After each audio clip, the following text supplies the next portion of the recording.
اللہ رب العزت جب کسی کے ساتھ بھلائی کا ارادہ کرتا ہے تو اسے نیک کاموں کی توفیق دیتا ہے، اور اسے یہ توفیق دیتا ہے کہ وہ اپنی عمر نیک کاموں میں بسر کرے اور اپنی فرصت کے لمحات اس کی اطاعت میں بسر کرے۔ اللہ رب العزت جب کسی کے ساتھ بھلائی کا ارادہ کرتا ہے تو اسے دین کی سمجھ عطا فرماتا ہے اور اس کے دل میں یقین ڈال دیتا ہے۔ احسان برائی کو مٹا دیتا ہے اور کفر ایمان کو مٹا دیتا ہے۔ غور و فکر سے بصیرت پیدا ہوتی ہے اور واقعات سے عبرت حاصل ہوتی ہے۔ بخل کا ہتھیار حسد اور برائی کا ہتھیار کینہ ہے۔ عقل سے تمام کاموں کو درست کیا جا سکتا ہے اور جہالت سے ہر طرح کی برائی پیدا ہوتی ہے۔ 3 چیزیں تمہارے دین کے لیے عیب ہیں: بدکاری، وعدہ خلافی اور امانت میں خیانت۔ لمبی آرزوئیں اور امیدیں بیوقوفوں کا سرمایہ اور احمقوں کا بلاوا ہیں۔ اللہ رب العزت کی مخلوق میں بارگاہ الہی سے دور وہ شخص ہے جو مالدار ہو کر بھی بخل کرے۔ فرصت کے لمحات کو فضول ضائع کرنا بے وقوفی کی علامت ہے اور حماقت کا عنوان ہے۔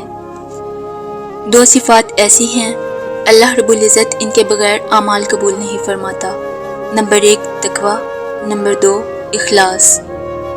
جس میں وفاداری نہیں اس کے عہد کا کوئی اعتبار نہیں، اور جس میں تقوی اور پرہیزگاری نہیں اس کا دین لائق شمار نہیں۔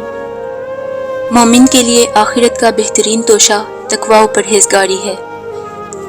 3 چیزیں ایسی ہیں جن سے محبت پروان چڑھتی ہے۔ نمبر 1 دینداری، نمبر 2 تواضع، نمبر 3 سخاوت۔ 3 صفات ایسی ہیں جو اگر کسی شخص میں موجود ہوں اسے دنیا و آخرت کی بہتری نصیب ہوگی۔ نمبر 1 تقدیر الہی پر راضی رہنا، نمبر 2 نعمت کے ملنے پر اللہ رب العزت کا شکر ادا کرنا، نمبر 3 مصائب کے آنے پر صبر کا دامن ہاتھ سے نہ چھوڑنا۔ جب قضا آتی ہے تو سب تدبیریں بیکار ہو جاتی ہیں۔ ہر انسان کا رزق اس کی موت کی طرح مقرر ہو چکا ہے۔ جب اللہ تعالیٰ کسی بندے سے محبت کرتا ہے تو اسے یہ توفیق بخشتا ہے کہ وہ زمانے کے واقعات سے عبرت حاصل کرے۔